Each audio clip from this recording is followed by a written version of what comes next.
না কেন? একটা ইন্টারভিউ হয় না বলে কি বাকিগুলো হবে না? ইন্টারভিউটা তো হতেও পারে, তাই না?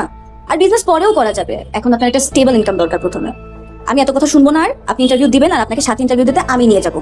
এটাই আমার শেষ কথা। বাই। কিরে নিপা, কার সাথে শেষ কথা শেষ করলি? কার সাথে? সেটাই তো। আপা এদিকে আসো, এদিকে আসো। কি? নিপা যে কি ঘটনা করেছে তুমি দেখেছো? নিপা এমন একটা ঘটনা ঘটেছে যে কথা বলছে, যেই কথা তুমি অথবা আম্মা শুনলে রেগে যাবে, কিন্তু ও যে কার সাথে কথা বলছে সেটাই আমি বুঝতে পারছি না। বল কার সাথে? সবকিছু তোমার কেন বুঝতে হবে? আমি কোথায় যাই, কি করি না করি সবকিছু তোমাকে কেন জানতে হবে? আমার কি একটা প্রাইভেসি নাই? আমার একটা লাইফ নাই? আমি ক্লাসে যাই না, আমার ফ্রেন্ডস থাকতে পারে না? আমাকে কেউ ফোন দিতে পারে না? আমাকে যদি কেউ ফোন নাই দিতে পারে তাহলে ফোন কিনে দিছো কেন? ফোনটা নিয়ে যাও। সবকিছুতে তোমাদের কথা বলতে হবে, কই যাচ্ছি, কি করতেছি, কার সাথে কথা বলছি, এখন কার সাথে ফোনে কথা বলছি এটা জানাতে হবে তোমাকে। আপা দেখেছো, হ্যাঁ নিপার ব্যবহারটা তুমি একবার লক্ষ্য করেছো? কেমন ব্যবহার করলো আমার সাথে? শুনলে নিপা, ব্যবহারই বংশের পরিচয়। যেদিন এই নবাব ভাই থাকবে না সেদিন বুঝবি। খুবই দুঃখ দিলি তুই আমাকে আজকে।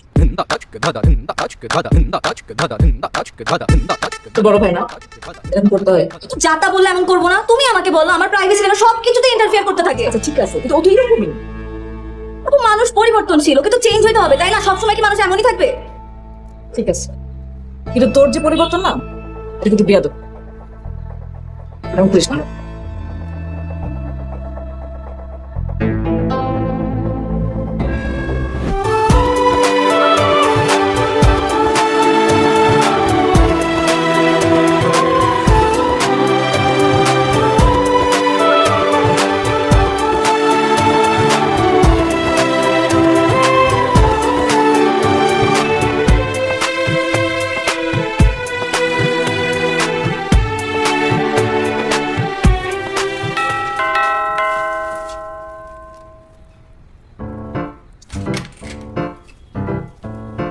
হাই ভাইয়া। বাজার নিয়ে আসছি, এখানে?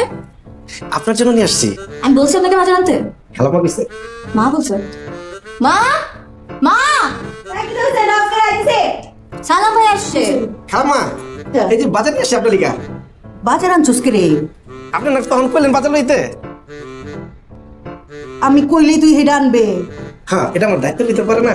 ও তো আর কিতা কিতা তোর দায়িত্বের মধ্যে পড়ে উনি? আপনি যেটা কইবেন ওইটাই আমার দায়িত্বের ভিতরে পড়বো। সালাম সাহেব কি বাজারে গেছিলেন? হ কাকা, তুমি না সকাল করে বাজার যেতে কইলা? বাসা এটা না। আচ্ছা চলো। এই বাজার দিয়া কিতা আমরা কিনতে চাস? হ্যাঁ, আমরা কিতা কইর? আমরা ঘরে বাজার নাই? থাপড়া দিয়ে